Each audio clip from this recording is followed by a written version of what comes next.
Another way to solve a quadratic equation is by using the quadratic formula. So if you have an equation ax squared plus bx plus c is 0, if you put a, b, and c into their corresponding places into this expression and simplify it, the values you get back for x are the solutions. So let's try this in x squared minus x minus 12 is 0. So it's pretty much set up. It's the quadratic equaling 0, x squared, x, and constant in that order. I just have to identify what's a, what's b, and c. A is the number in front of the x squared, which it's a 1. B is the number in front of the x, so I see it's a negative, but that really means negative 1. And c is negative 12. Since I have those values, I can now go to this equation, and wherever I see an a, b, and c, plug in these values and simplify it. Let's see what happens. So we have x is equal to negative b is negative 1. This plus or minus means there are two possible solutions. We can add whatever we get or subtract whatever we get, giving us potentially two separate answers. So now I have the square root of negative 1 squared minus 4 times 1 times negative 12, just being careful with parentheses. And I divide this entire thing by 2 times 1. So here it is. I mean, at this point, all that's left to do is just simplify the whole thing and get a couple of solutions for our answers. So a negative negative 1, we can start there. That's just a positive 1. Plus or minus. Now we have the square root. Okay, negative 1 squared is a positive 1. If I look at my next expression, I know 4, 1, and negative 12 is a negative number. And this extra negative is going to make it positive. So that's the first thing I'm going to write down. It's got to be positive, whatever I get when I multiply 4 and 12 together. So that's going to be 48. And this whole thing is divided by 2. All right, so continuing, we get, 1 plus or minus the square root of 49 all over 2. Oh, and it works out that, the square root of 49 simplifies nicely to just 7. So I get x is 1 plus or minus 7 all over 2. So this means there are two solutions, which is good. I mean, quadratics like we had in the previous lesson seem to have two solutions. So let's see what's going on here. This is saying that you have both x is equal to 1 plus 7 over 2, but you also have x is equal to 1 minus 7 over 2. So 1 plus 7 is 8, divided by 2 is 4. 1 minus 7 is negative 6, divided by 2 is negative 3. Our two solutions are 4 and negative 3. Those are the two numbers that would make the original equation true.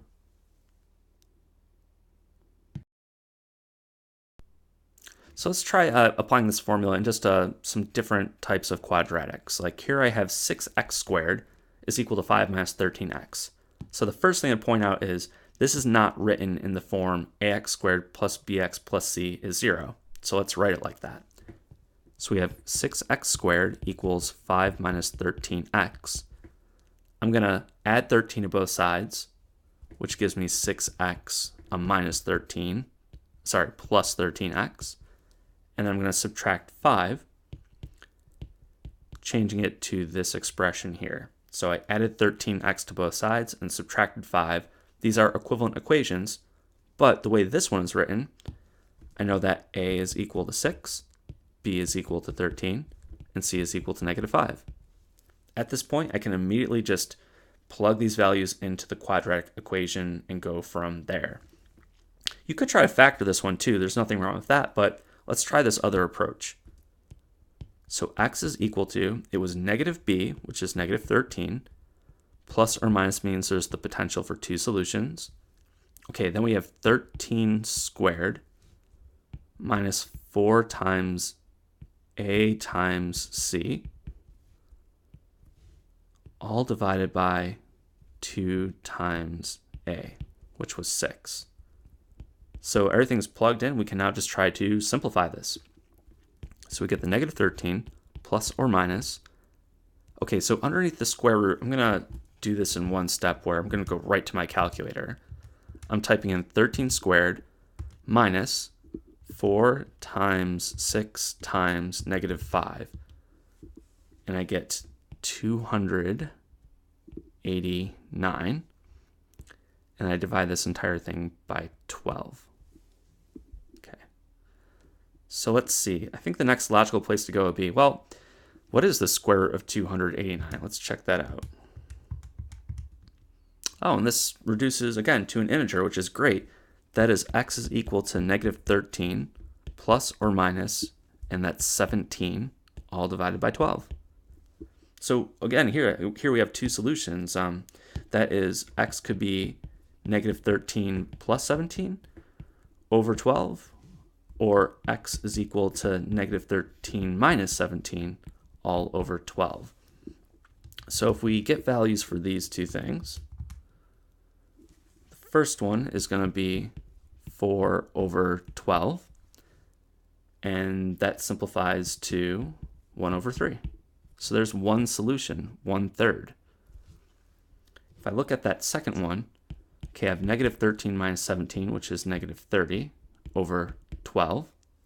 And if I simplify this, okay, well, there's a factor of 6 that goes into both. So that's going to be negative 5 over 2. And this can't be reduced anymore, but these are the two solutions. Okay, so x is equal to 1/3, and x is equal to negative 5/2. So one question would be, like, if you did try to factor the original expression instead of using this formula, well, here I have two zeros, right? I have x is equal to 1/3, x is equal to negative 5/2. You would have to change these into factors. I'll write those out next to it. Like, this thing here is the 0. A corresponding factor is just any expression with x, where if you put 1/3 in place of it, you get 0 back. So one of those would be 3x minus 1.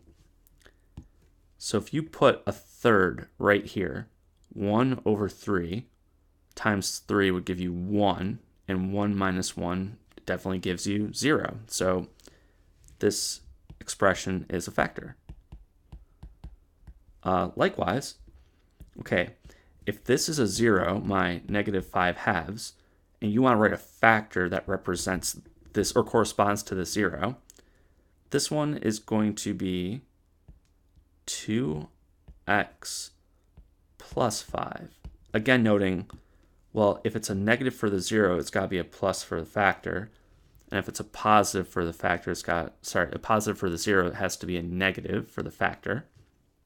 But this one here, if you put a 5/2, 5 over 2, the 2's would cancel, leaving you with a 5 left over. But that negative would be negative 5 plus 5, making it 0. So another approach that would have been valid for this question would be to factor the original equation. The way it would factor, I'll just put that down here, would be 3x minus 1 times 2x plus 5 is 0. So you could actually check that, oh, well, the 3x and the 2x would give me my 6x squared.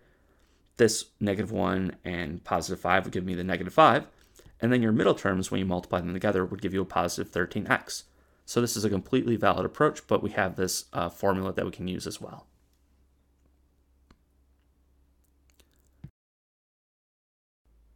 So for example 2, same idea. I want to write this equation as x squared. I'll subtract 2x from both sides, and I end up with x squared minus 2x minus 1 is 0. I'll note that a is 1, b is negative 2, and c is negative 1. If I plug these things into the quadratic formula, I get x is equal to negative b plus or minus the square root of negative 2 squared minus 4 times a times c, so that's with a 1 and a negative 1, all divided by 2 times a, which is 2 times 1. If I simplify this, positive 2 plus or minus, okay, underneath the square roots, I get, let's see, 4 plus 4, that whole thing just simplifies to 8 divided by 2. So maybe just to write it one more time, 2 plus the square root of 8 over 2. Now, one thing to point out is, okay, the square root of 8 is a decimal, so it's not some integer that's nice. Really, you could express it as two solutions, 2 plus the square root of 8, and then 2 minus the square root of 8, both of those things divided by 2. Just one thing we can do with the square root of 8. 8 is equal to 4 times 2. There's this perfect square that exists within 8, where if I apply the square root to the 4, I get a 2, but then this 2 is left over underneath the square root. So we get the square root of 4 is 2, but the other 2 is still underneath the square root. These two things are equivalent. So I'm going to replace this as 2 plus or minus 2 square roots of 2 all over 2. This way, when I simplify it, I can divide 2 into both parts of the numerator. So really it will be 1 plus or minus, it's 1 square root of 2, but I'll just put the square root of 2. 1 plus or minus the square root of 2. So that's two solutions. 1 plus the square root of 2, and 1 minus the square root of 2. So these two answers are irrational, and that is because the value under the square root cannot be simplified to an integer or something like that, and that's our final answer. And for the final example, we have the graph of x squared plus 3x plus 5.